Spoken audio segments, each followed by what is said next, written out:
The Galaxy Council shattered as humanity ends every dialogue.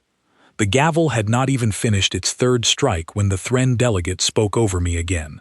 I had been mid-sentence, presenting Earth's proposal on shared mining rights near the Corvell Belt, and for the third time in 11 minutes, my voice was simply erased by a louder one.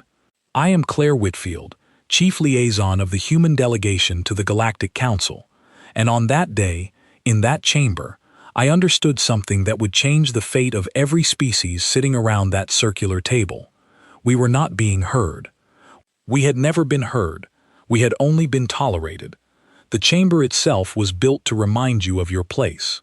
It rose in tiers of dark stone and pale light, shaped like an open eye looking down on whoever stood at the center podium. Every species had its assigned ring, arranged by seniority, by military strength, by the number of centuries they had spent among the stars. Humanity sat in the outermost ring, the newest arrivals, given a seat only because interstellar law required it, not because anyone wanted us there. My translator implant hummed quietly behind my ear, converting a dozen alien tongues into something my mind could hold, but no device could translate the particular tone of dismissal that came from the Thren assembly whenever a human began to speak. I remember gripping the edge of the podium and waiting for the Thren delegate, a broad-shouldered being named Vorik Thess, to finish his interruption. He did not pause. He did not apologize. He simply continued speaking as though I had never opened my mouth at all, redirecting the entire chamber's attention toward a resource clause that favored his own people. When he finally stopped, the presiding officer, an ancient Vokhtar elder named Senuvash, glanced toward me with something close to boredom and asked if humanity had anything further to add. I had a full page of data still unspoken. I said only one sentence. Perhaps another time. I walked back to the human section, past rows of alien dignitaries who did not bother to lower their voices as they commented on my performance. One of the younger Thren aides laughed, not bothering to mute his translator, saying that humans were amusing in their persistence, like children insisting they belonged at the adult table. I did not react. I had learned, in 3 years of sitting in that chamber, that reacting only fed them.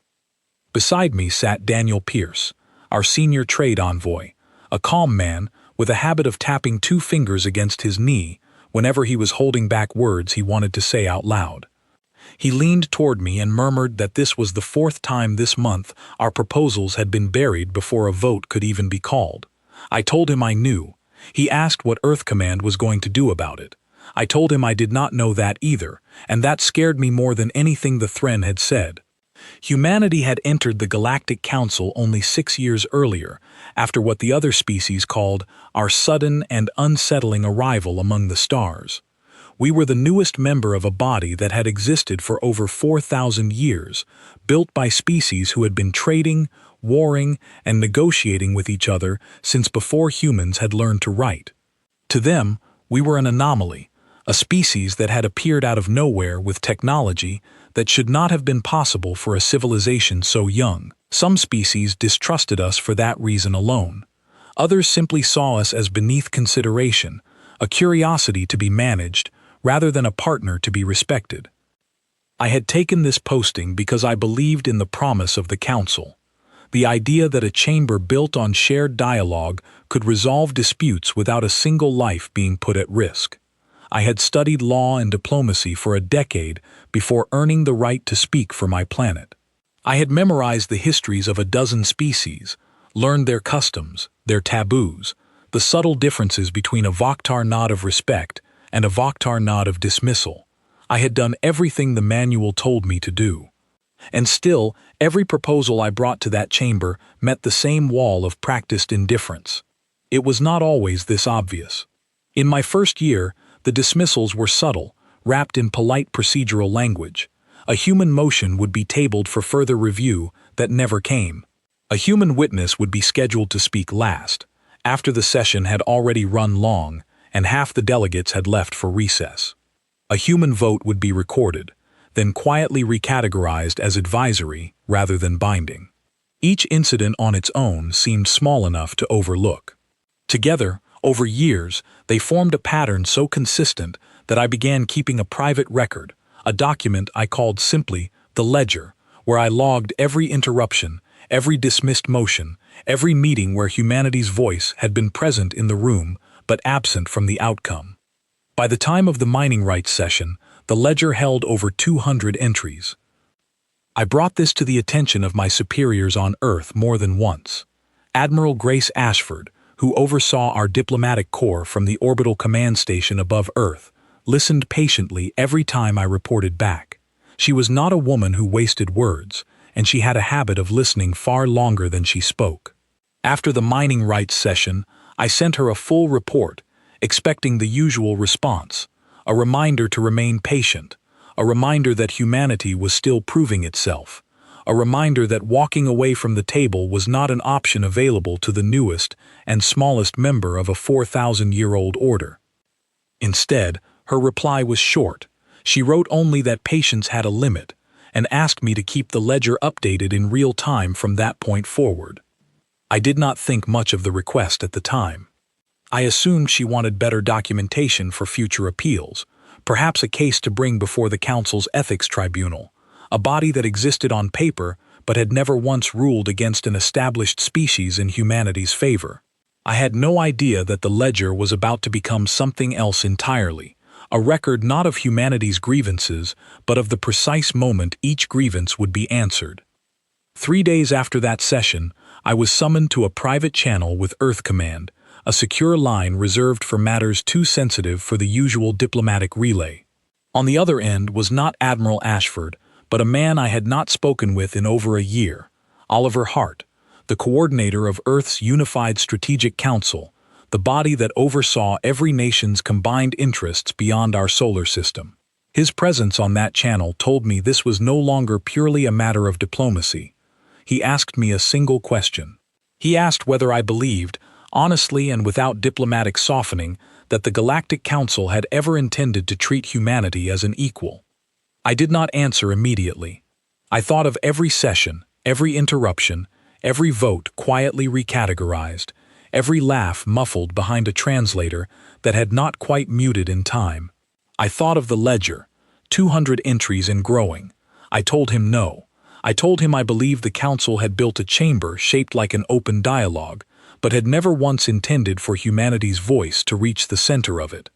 Oliver Hart thanked me for my honesty. He told me that Earth Command had reached the same conclusion independently, through channels I was not cleared to know about, and that a decision had been made at the highest levels of human government. He would not tell me what that decision was. He only told me to attend the next session as scheduled, to bring the full ledger with me, and to be ready to observe something that had never happened in the 4,000-year history of the Galactic Council. I asked him what that was. He told me that humanity was done asking to be heard. From now on, we would simply stop speaking to anyone who had already decided not to listen. I did not fully understand what that meant until I stood at the podium again 5 days later, in a session that would begin exactly like every other session before it, and end in a way that no delegate in that chamber, human or otherwise, would ever forget.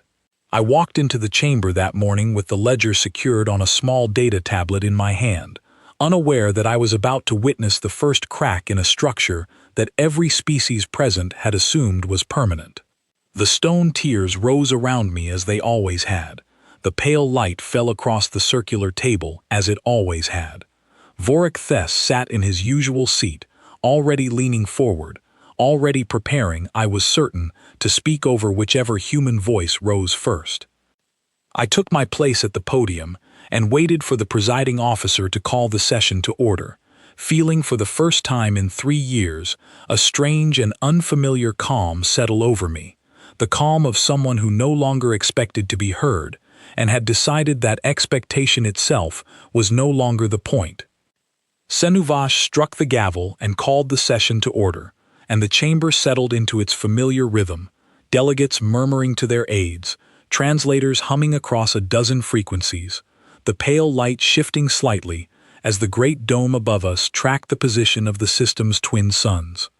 I sat in the human ring beside Daniel Pierce and across from Nora Bennett, our newest attaché, a young woman barely 2 years out of the diplomatic academy who still believed, as I once had, that reasoned argument alone could move a body as old and as certain of itself as this one. The first matter on the agenda concerned a border dispute between two long-standing member species, the Ketran Compact and the Osceline Reach, over a chain of uninhabited moons neither side had visited in over a century. It occupied nearly 2 hours of the session, filled with theatrical objections and long-winded historical claims, none of which had anything to do with humanity. I used the time to review the ledger, scrolling through 211 entries, watching the pattern of our silencing laid out in cold administrative language. Motion tabled, witness rescheduled, vote recategorized, motion tabled again. When the border dispute finally closed, Senuvash called for the next item, a hearing on colonial rights for a system of frontier worlds recently settled by 3 different species, including a small human outpost called Meridian Station. This was the matter I had come prepared to argue, and it mattered more than any proposal I had brought before the Council in 3 years, because it concerned the legal status of nearly 4,000 human colonists living on a world that the Thren Assembly had quietly begun referring to in internal filings as unclaimed territory. I rose to speak first, since human filings had triggered the hearing, and I laid out our claim clearly. Meridian Station had been settled under the standard colonial charter recognized by council law. Its population had grown steadily for 6 years. Its infrastructure met every requirement for permanent recognition, and its residents had petitioned formally for protected status under council jurisdiction. I had brought documentation for every claim, verified by 3 independent surveying bodies, none of them human, specifically so that no delegate could dismiss the evidence as biased. I made it through 4 full minutes before Vorik Thes interrupted. He did not deny the documentation. He simply redirected the conversation entirely, raising a procedural question about whether human colonial charters, granted under a legal framework barely 6 years old, carried the same weight as charters recognized under centuries of council precedent. It was a question designed not to be answered, but to consume time, to shift the burden of proof back onto us, to imply without stating outright that humanity's claims were somehow less real than the claims of older species. I answered him. I cited the specific clause in council law that recognized any member species' colonial charter as equal in standing regardless of that species' tenure. Vorik Thes did not respond to my citation.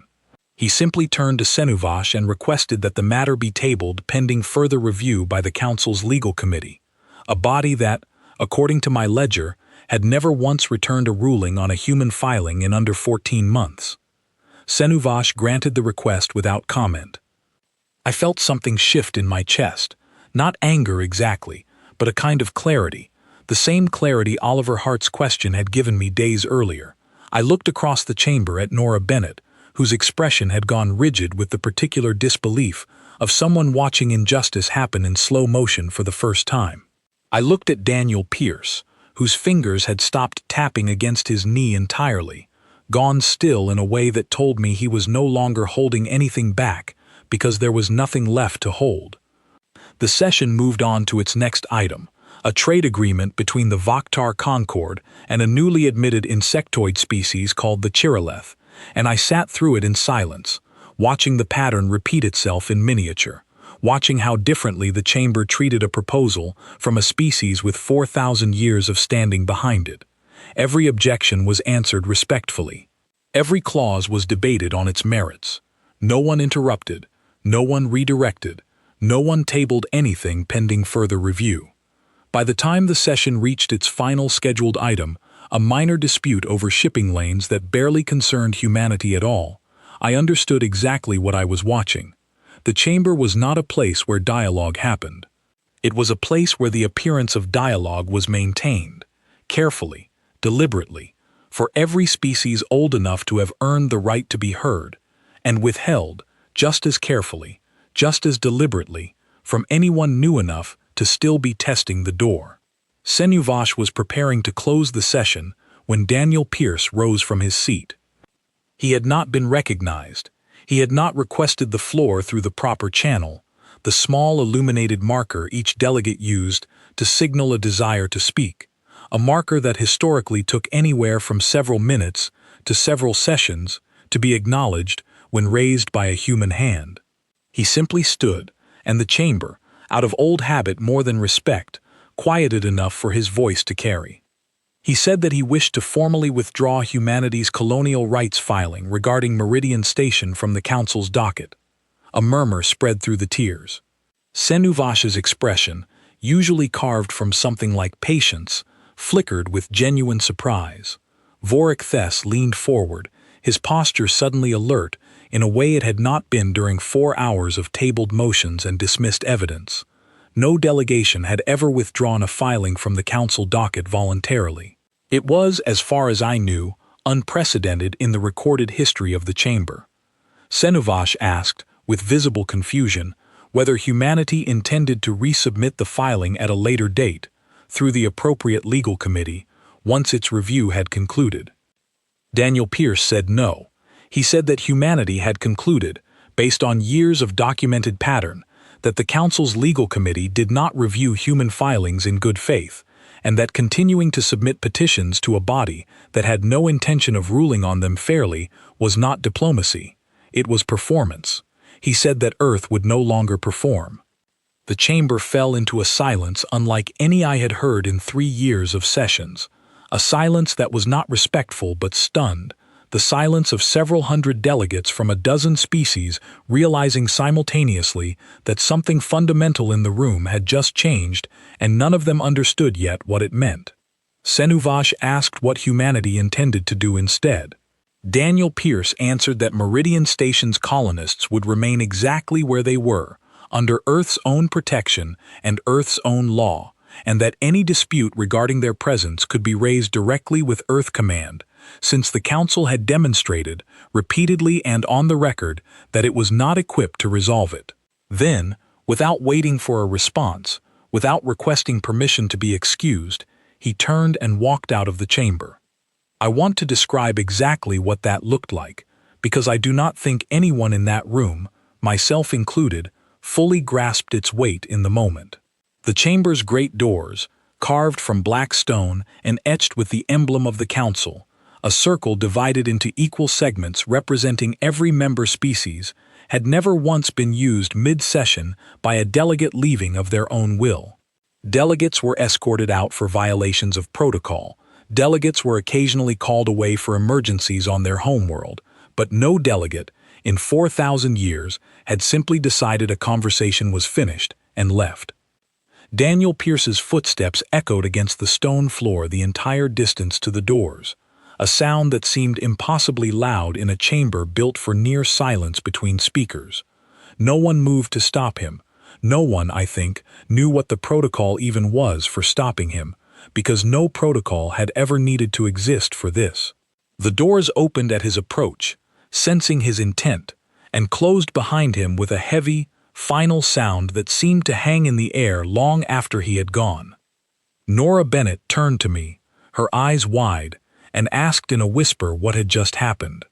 I did not answer her immediately, because I was still processing it myself, still watching Senuvash's face shift from confusion to something closer to alarm, still watching Vorik lean back in his seat with an expression I could not quite read, somewhere between amusement and unease.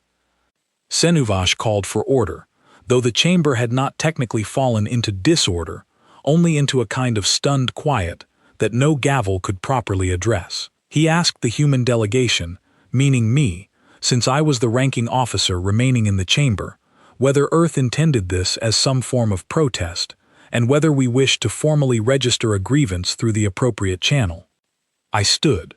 I felt every eye in that chamber turn toward me, felt the weight of 4,000 years of precedent bearing down on whatever I said next. I told him that Earth did not wish to register a grievance. I told him that Earth had spent 6 years registering grievances, filing petitions, citing precedent, answering every procedural objection with patience and documentation, and that none of it had changed the outcome even once. I told him that humanity was not protesting. We were simply done speaking to anyone who had already decided, long before we opened our mouths, not to listen. Then I closed the ledger on my tablet, gathered my materials, and left the chamber the same way Daniel Pierce had, my own footsteps echoing against that same ancient stone, the great doors sensing my intent, and opening before me, closing behind me with that same heavy, final sound. Outside, in the wide colonnade that ringed the chamber, Daniel Pierce was waiting, his expression unreadable, his hands finally still. Nora Bennett caught up behind me a moment later, having apparently decided that whatever this was, she did not intend to remain in that chamber without us. None of us spoke for a long moment. Then Daniel Pierce asked me quietly whether I thought Earth Command understood what they had just started. I told him I did not know. I told him that until 5 minutes ago, I had believed the Galactic Council was simply an imperfect structure, flawed but salvageable, worth the patience it demanded. I told him that walking through those doors had changed something in me I did not yet have words for. What I did not tell him, because I did not fully understand it myself until much later, was that this single walkout, this one unremarkable act of a man simply choosing to stop speaking, had already begun to travel through the Council's communication networks faster than any diplomatic cable could carry it. Within the hour, every delegation on every member world would know that humanity had, for the first time in the history of the Galactic Council, ended a dialogue rather than endured one. And within days, we would learn that we were not finished. This had only been the first door. News of the walkout reached Earth Command before I had even boarded the transport back to our embassy compound. By the time I arrived, Admiral Grace Ashford was already waiting on a secure channel, her expression calm in the way that told me she had expected this exact outcome, or something close to it. She asked me only one question. She asked whether the chamber had understood what it meant. I told her I was not certain anyone understood yet, including me. She told me to prepare for a longer posting than I had planned, because Earth Command intended to repeat what Daniel Pierce had done, deliberately, precisely, every single time the Council demonstrated that a human voice in the room meant nothing to the outcome. She called it, without any particular emotion in her voice, a policy of ending every dialogue that was never real to begin with. Over the following weeks, I watched that policy unfold with a kind of quiet, mounting astonishment. It happened first in a trade subcommittee, a smaller body that handled disputes too minor for the full council, but still binding under interstellar law. A Kirilleth representative had proposed tariffs on human agricultural exports that would have made Earth's food shipments to frontier colonies economically impossible, dressed up in language about protecting native insectoid farming cooperatives from unfair competition. Our representative, a soft-spoken economist named Grace Whitmore, who had never raised her voice in any meeting I had attended, listened to the proposal, asked 2 clarifying questions that were answered evasively, and then stated plainly that the human delegation considered the discussion closed, since the subcommittee had already signaled, through its own procedural maneuvering, that it did not intend to negotiate in good faith. She left before the session's scheduled midpoint. It happened again 2 weeks later in the full council chamber, during a hearing on shared use of a hyperlane corridor that ran through territory claimed by both the Osceline Reach and a small human trading post. The Osceline delegate spent nearly an hour presenting historical claims dating back 3 centuries, none of which addressed the current dispute, and when our representative, a quiet man named Ethan Doyle, attempted to redirect the conversation toward the actual legal question at hand, he was told, politely but firmly, that human perspectives on ancient hyperlane law carried limited weight given our recent arrival among the stars. It happened a third time during what should have been a routine diplomatic reception, not even a formal session, when a Thren official made a passing comment to a group of delegates, not realizing or perhaps not caring that a human aide stood within earshot, joking that humanity's presence on the council was a temporary indulgence that older species tolerated the way one might tolerate a persistent but harmless insect. The aide reported the comment through proper channels that same evening. By morning, the entire human delegation had withdrawn from 3 scheduled cultural exchange events planned for that week, offering no explanation beyond a brief statement that Earth did not participate in relationships built on disrespect. I began to understand, watching each incident unfold, that this was not a series of isolated reactions. It was a deliberate campaign, coordinated from Earth, executed with precision by every human representative across every level of council interaction, from full plenary sessions down to minor cultural functions. Each walkout was documented. Each cause was stated clearly and without inflammatory language, simply an observation that the interaction had demonstrated bad faith, followed by our departure. No threats, no demands, no ultimatums shouted across a chamber. Only a quiet, consistent refusal to continue participating in conversations that had never been real conversations at all. What surprised me most was how quickly the pattern began to unsettle species who had never had any particular quarrel with humanity in the first place.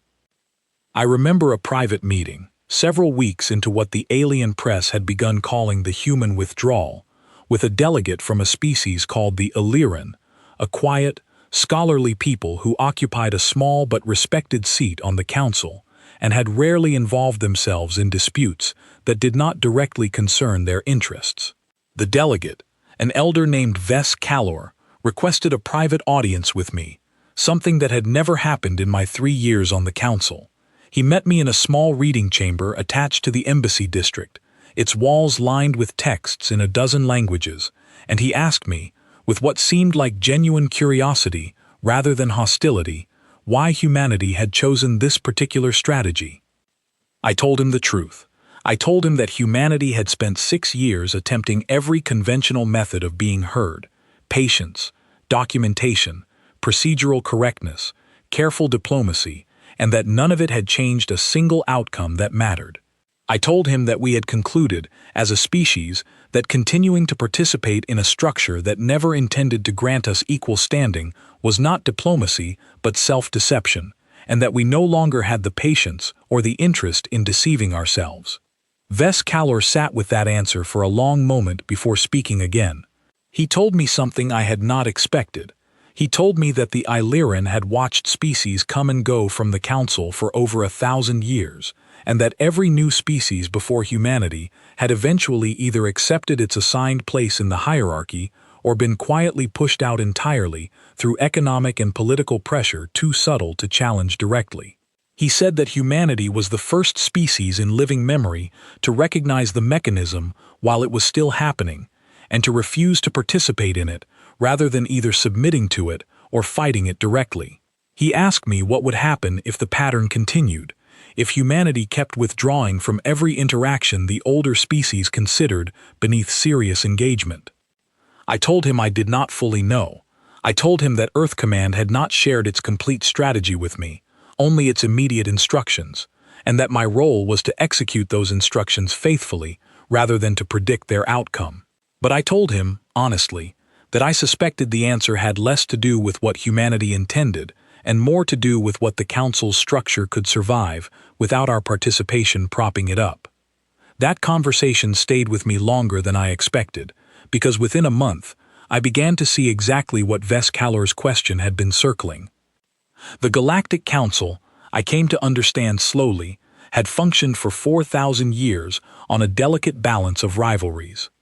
The Thren Assembly and the Voktar Concord had a history of mutual distrust stretching back centuries, tempered only by careful diplomatic protocols and a shared interest in maintaining order among the smaller member species. The Osceline Reach and the Ketran Compact maintained an uneasy peace over territory both claimed, held together largely by council mediation, that neither side fully trusted but both accepted as preferable to open conflict.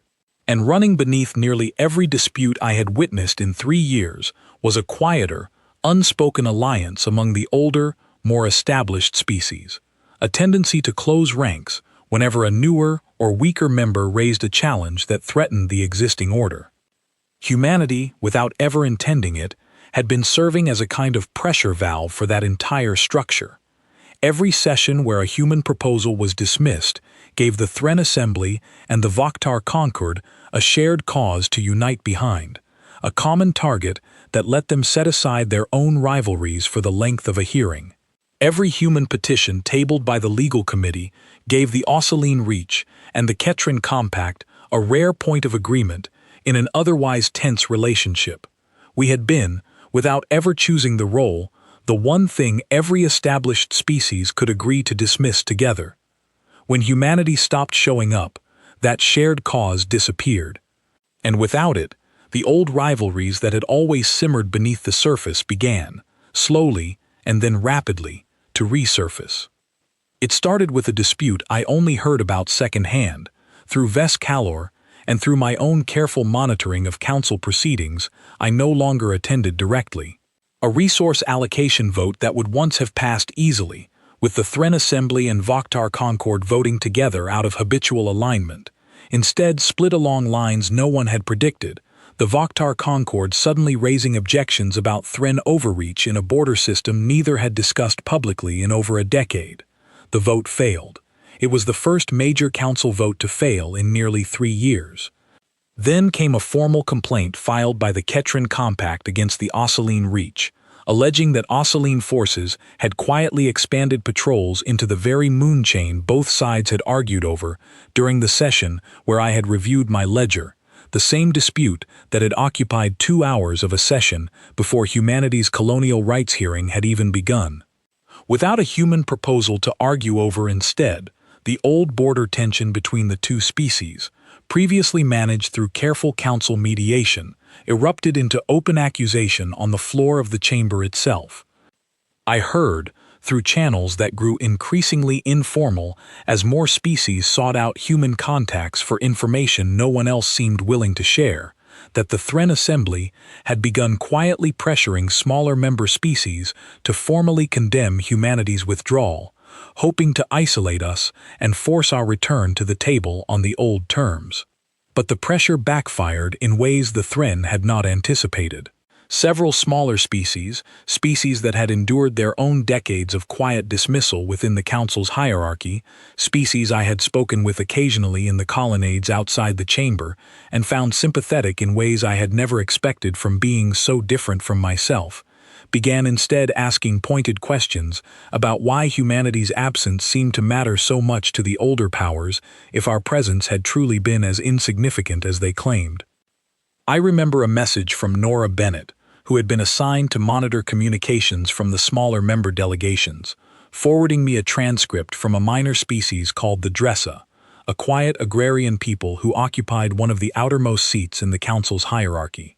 Their delegate had stated, in what should have been a routine procedural session, that the Dressa found it curious that a species so recently arrived and so frequently dismissed as unimportant had managed, simply by declining to participate, to expose fractures in the council that 4,000 years of careful diplomacy had never fully resolved. I did not respond to every rumor and every whispered account that reached me during those weeks, because I had learned, even in the middle of what felt like a slow unraveling of an ancient order, that not every story circulating through the embassy district could be trusted at face value. But I kept my own ledger updated regardless. No longer a record of dismissals humanity had endured, but a record of consequences humanity's absence had caused. Entry after entry, vote after failed vote, alliance after fracturing alliance, until the pattern became impossible to deny, even to those species who had once been most certain that the Council could function perfectly well without us. Then, nearly 2 months after Daniel Pierce had first walked through those great stone doors, I received a summons I had not expected. It came not from the presiding officer's office, and not through the usual diplomatic channels, but directly from Senuvash himself, requesting my presence at an emergency session of the full council, a session called outside the normal calendar, for the first time in longer than even the Vokhtar elder could recall. I read the summons twice before I understood what it meant. The council that had spent 6 years teaching me, through 211 documented entries and countless smaller humiliations I had never bothered to record, that humanity's voice did not matter in that chamber, was now asking, formally and urgently, for humanity to come back and speak. I sat with that summons for a long time before I answered it, thinking of Daniel Pierce's footsteps echoing against the stone floor, thinking of Ves Kalor's quiet question in the reading chamber, thinking of every entry in my ledger and everything those entries had finally, after so long, begun to cost the people who had written them into existence. Then I contacted Earth Command, relayed the summons exactly as I had received it, and waited to learn whether humanity intended to answer it at all. Earth Command's answer came back within the hour, shorter than I expected, and clearer than any instruction I had received in 3 years of service. Attend, speak plainly, make no promises. I read those 3 lines several times before I understood their full weight. Earth was not sending me back to negotiate. Earth was sending me back to observe and to make certain that whatever the council said in that chamber would be heard exactly as spoken, with nothing softened and nothing lost in translation, human or otherwise. I arrived at the chamber the following morning to find it already transformed. Where sessions had once opened with the slow, orderly filing of delegates into their assigned tiers, this emergency session had drawn every member species to the chamber early, their aides moving in tight, urgent clusters through the colonnade outside, voices raised in a dozen languages that my translator struggled to separate into distinct threads. I saw Ves Kalor near the Illyran entrance, and he offered me a small nod, the same gesture of quiet respect I remembered from our conversation in the reading chamber weeks earlier. I did not see Vorik Thes anywhere in the crowd, though I would find him soon enough, seated in his usual place, his posture noticeably less certain than I remembered. I took my place at the podium, alone this time, since Earth Command had decided that a single human voice, calm and unaccompanied, would carry more weight than a full delegation returning as though nothing had changed. Daniel Pierce and Nora Bennett watched from a secure relay on Earth, and Admiral Grace Ashford herself remained on an open channel throughout, though she had instructed me clearly that whatever I said in that chamber would be my own words, not scripted from Earth, because the Council needed to hear a human reasoning through this moment in real time, not reciting a prepared statement. Senuvash called the session to order, and for the first time in my memory, the chamber fell silent immediately, without the usual scattered murmuring that took several minutes to settle. He addressed me directly, something he had never done at the opening of a session before, and asked, with what sounded almost like genuine uncertainty, whether humanity intended to return to full participation in the Council. I told him I did not know yet, because that question depended entirely on what the Council intended to offer in return, and that Earth had sent me to listen before answering. Senuvash's expression shifted, and for a moment I thought I saw something close to relief cross his ancient features, as though my honesty, however unwelcome, was at least a familiar shape after weeks of unfamiliar silence. He turned to address the chamber as a whole, and what followed was unlike any session I had witnessed in 3 years. The Vokhtar Concord spoke first, through Senuvash himself, acknowledging, in careful diplomatic language, that the Council's recent votes had failed at a rate unprecedented in living memory, and that several long-standing disputes between member species, previously managed through careful mediation, had escalated into open conflict without any clear path toward resolution. He did not mention humanity directly in this admission, but every delegate in that chamber understood the connection he was too proud or too cautious to state outright. Then, to my genuine surprise, the Osceline Reach delegate rose and spoke next, a species that had rarely addressed humanity directly in any session I had attended. She stated plainly that the Osceline Reach had grown concerned by the Ketran Compact's recent expansion into disputed territory, and that without the Council's full attention and full legitimacy, mediation efforts had stalled entirely, leaving both sides with no framework for resolution beyond the threat of direct confrontation. She did not ask humanity to solve this dispute. She simply stated, with what sounded like genuine unease, that the Council no longer functioned the way it once had.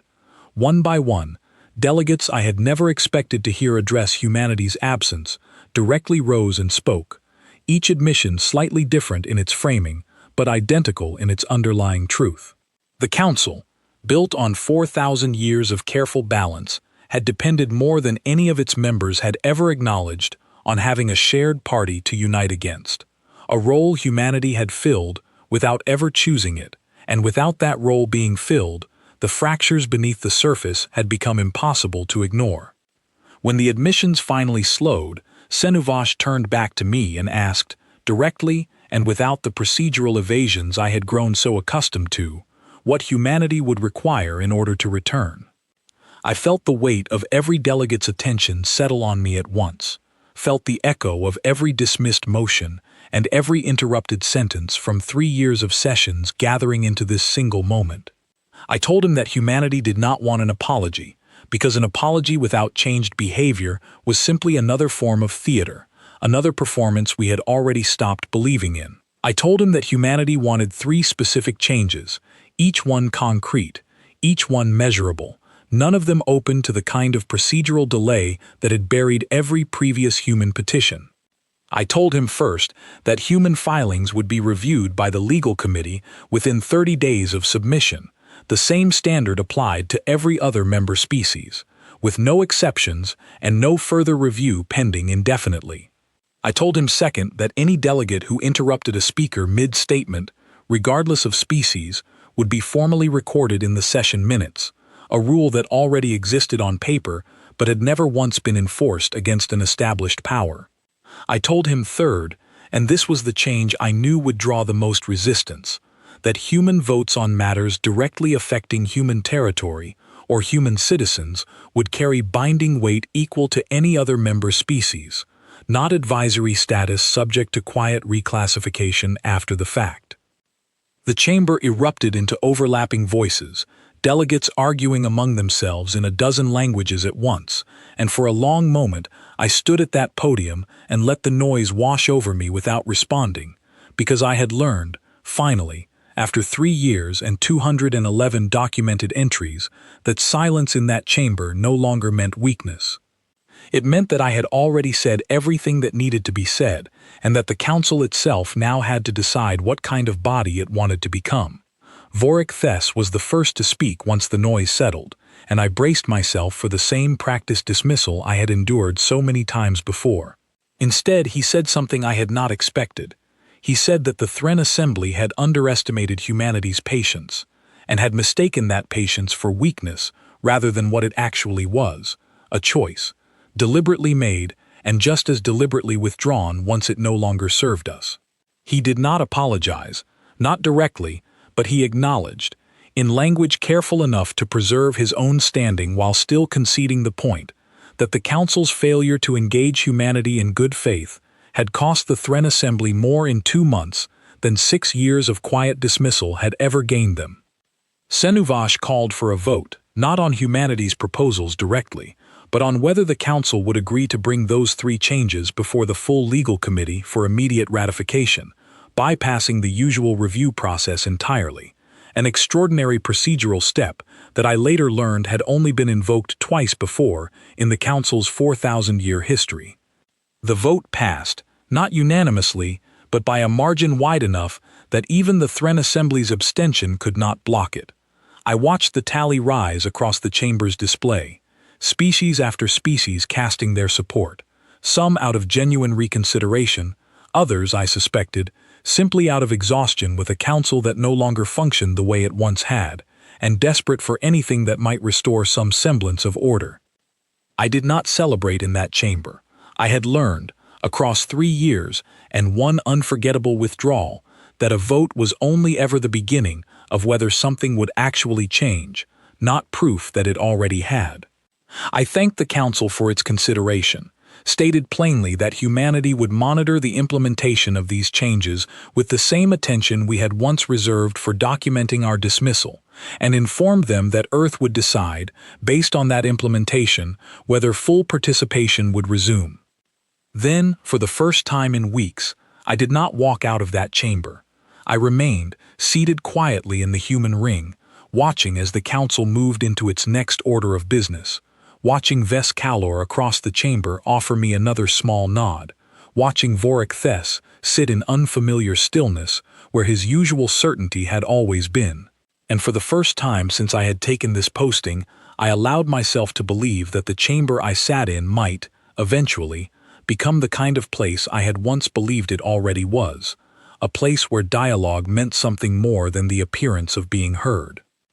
I sent word to Earth Command that evening, a full report longer than any I had filed before, detailing the vote, the concessions, the fractures still visible beneath the Council's hurried repair. Admiral Grace Ashford's reply came back within the hour, and it was, for once, longer than her usual measured brevity. She told me that Earth would watch closely, that 30 days would tell us more than any promise made in a single emergency session, and that whatever came next, humanity had already proven something no species before us had managed in 4,000 years. We had shown an ancient order that it could not simply assume our silence, and in doing so, we had changed the shape of every conversation that would ever happen in that chamber again. The 30 days that followed were unlike any stretch of my posting before them, because for the first time since I had arrived on the Council, I was not fighting to be heard. I was watching, carefully and without illusion, to see whether a body that had spent 4,000 years perfecting the appearance of fairness could actually practice it when its own survival depended on doing so. The legal committee's first test came within the second week, when a minor human filing regarding trade licensing for a small colony near the outer rim reached the committee's docket. Under the old timeline, I would have expected months of silence, perhaps a year, perhaps the kind of indefinite deferral that had buried so many entries in my ledger. Instead, the ruling came back in 11 days, thorough, specific, and more importantly, binding. I read it twice before I fully believed it, then forwarded it to Earth Command with a single line of commentary, noting only that this was the fastest resolution any human filing had ever received. The second test came harder, and revealed more than the first. During a routine session on shared communication relay maintenance, a Ketran delegate interrupted a human engineer mid-presentation, an old habit that had gone unchallenged for years. Senuvash, presiding as always, paused the session immediately and formally recorded the interruption in the minutes, exactly as the new rule required. The Ketran delegate objected, arguing that the interruption had been minor and unintentional, but Senuvash held firm, stating plainly that the rule existed precisely because such interruptions had always been dismissed as minor, and that the Council could no longer afford to treat its own standards as optional. I watched that exchange from the human ring, having returned to the chamber for regular sessions once again, though I noticed I still kept my ledger open on my tablet, a habit I was not yet ready to abandon. The Ketran delegate's objection was overruled. The record stood, and something in that small, procedural moment told me more clearly than any formal announcement could have that the Council's culture, not just its written rules, had begun, slowly and unevenly, to shift. The third test, the one Earth Command had told me would matter most, came in the final week of the 30-day period, when a dispute arose over territorial boundaries near a human settlement bordering Thren-controlled space. Under the old system, this was exactly the kind of matter that would have been decided through quiet negotiation between established powers, with humanity's position recorded as advisory and effectively ignored regardless of the outcome. This time, when the vote was called, humanity's ballot was counted with full binding weight, exactly as promised, and it proved decisive in resolving the boundary in Earth's favor, a result that would have been unthinkable under the Council's old structure. Vorik Thes did not contest the outcome. I noted that carefully in my report to Earth Command that evening, because his silence told me something his words never could have. The Thren Assembly had understood, finally, that contesting a binding human vote now carried consequences it was not prepared to absorb, not when its own alliances remained as fractured as they had been since humanity's withdrawal began.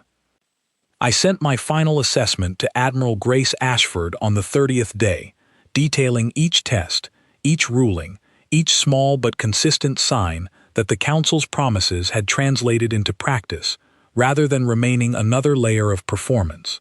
I told her that I believed, cautiously and without the naivety I had carried into this posting 3 years earlier, that humanity could resume full participation, not because the Council had become perfect. No structure built by so many different species with so many different histories could ever be perfect, but because it had, for the first time, demonstrated that our absence carried real consequences, and that those consequences had taught it something no amount of patient argument ever could. Her response arrived within the hour, and this time it came with an instruction I had not expected.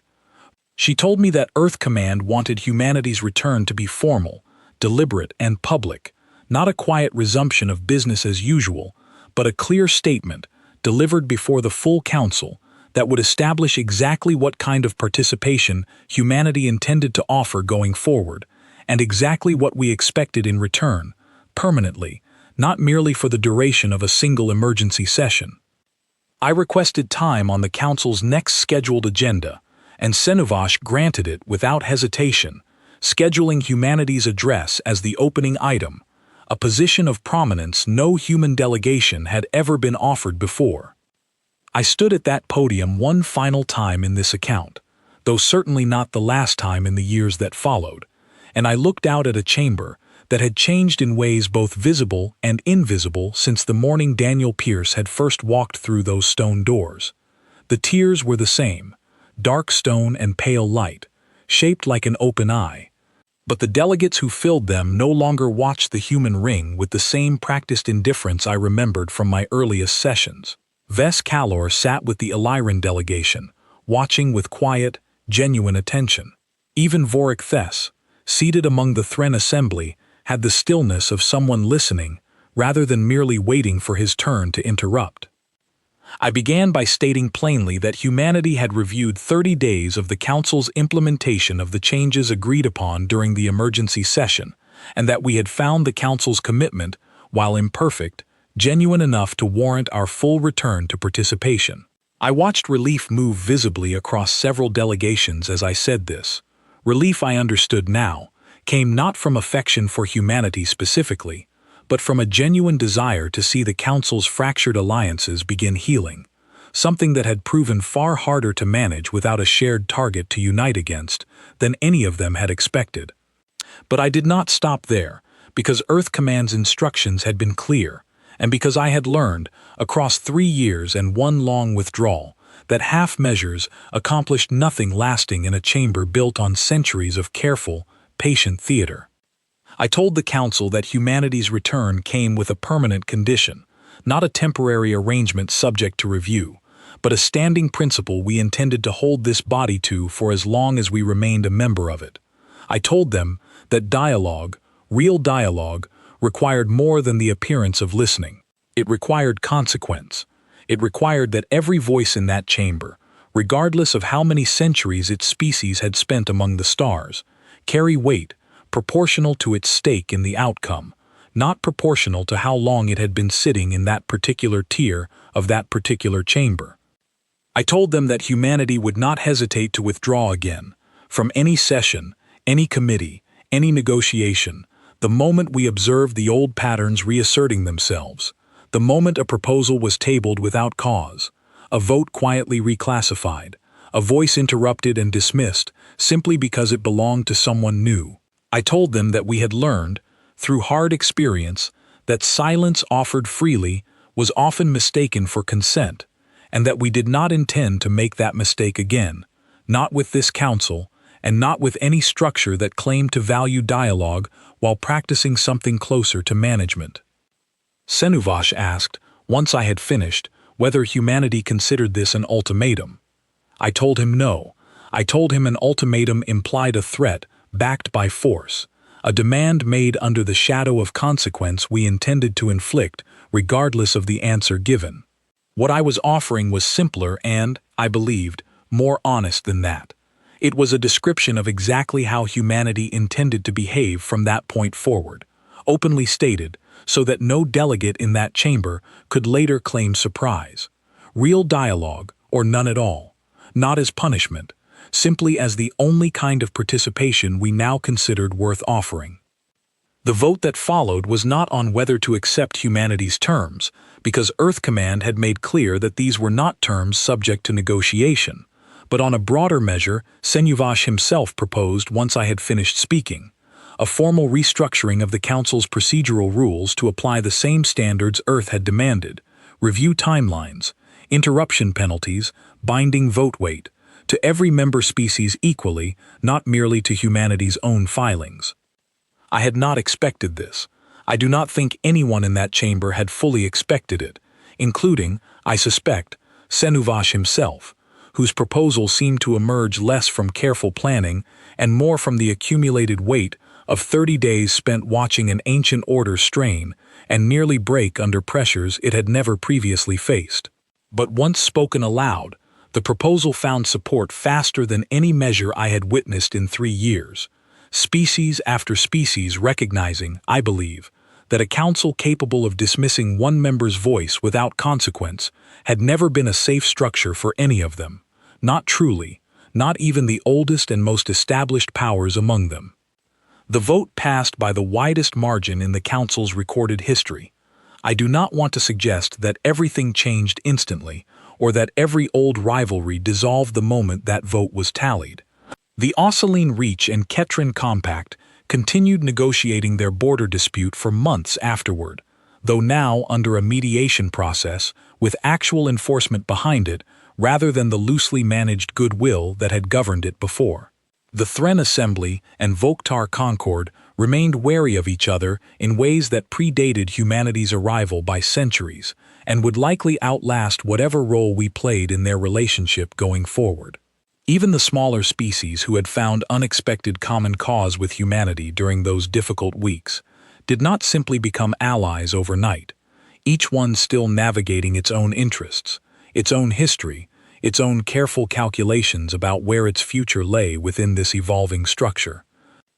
But something fundamental had shifted, and I felt it most clearly in the months that followed, as I sat through session after session, watching human proposals reviewed on the same timeline as everyone else's, watching interruptions recorded and addressed, regardless of which species committed them, watching votes counted with weight that reflected genuine stake rather than inherited seniority. I updated my ledger less and less during those months, not because I had stopped keeping careful record of the council's behavior, but because the entries that had once filled it, motion tabled, witness rescheduled, vote recategorized, simply stopped occurring with the frequency they once had. I think often about that first session, the one where Vorik Thes spoke over me 3 times in 11 minutes, and I think about how easy it would have been for humanity to simply continue enduring that treatment indefinitely, mistaking patience for virtue long past the point where patience had stopped serving any purpose beyond our own quiet erosion. I think about Oliver Hart's question, asked over a secure channel months before any of this began, whether I believed the Council had ever intended to treat humanity as an equal, and I think about how strange it feels, now, to answer that question differently than I once would have, not because the Council became perfect, but because it became, for the first time, genuinely accountable to the possibility of our absence. We did not win by shouting louder than the older species around that table. We did not win through force, or threat, or the kind of dramatic confrontation that might have made for a more thrilling account than the one I have given here. We won, if that is even the right word for what happened, simply by refusing to keep speaking to people who had never intended to listen, and by trusting that a structure built on 4,000 years of careful imbalance could not survive the sudden, complete withdrawal of even its smallest, newest member. I still sit in that chamber most sessions, in the same outer ring humanity was assigned on our first day among the stars, though I notice now that delegates from a dozen species make a point of acknowledging our presence before a session begins, a small courtesy that cost them nothing and yet had never once been offered in my first 3 years of service. I do not mistake that courtesy for genuine equality, not entirely, not yet. But I no longer mistake it for nothing either. Some evenings, after a long session, I still find Ves Kalor in that same reading chamber, where he once asked me why humanity had chosen this particular path, and we talk now not as strangers navigating careful diplomacy, but as something closer to colleagues who once watched an old order crack open together and helped shape whatever grew in its place. He asked me recently whether I believed the Council would remain this way, accountable and responsive, once enough time had passed for the memory of our withdrawal to fade into the same old comfortable habits that had governed it for 4,000 years before we ever arrived. I told him I did not know. I told him that structures built by many different species over many different centuries tend to drift back toward whatever shape serves the powerful most comfortably, unless something continues to hold them accountable to better behavior.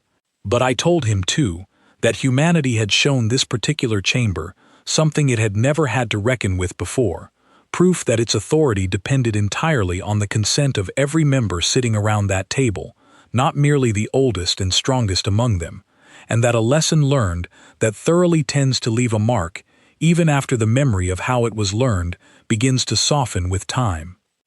I closed my ledger for the final entry of that difficult year with a single line, simpler than anything else it contained. The council did not fall because humanity walked away from it. It survived, changed, and more honest than before, because we did.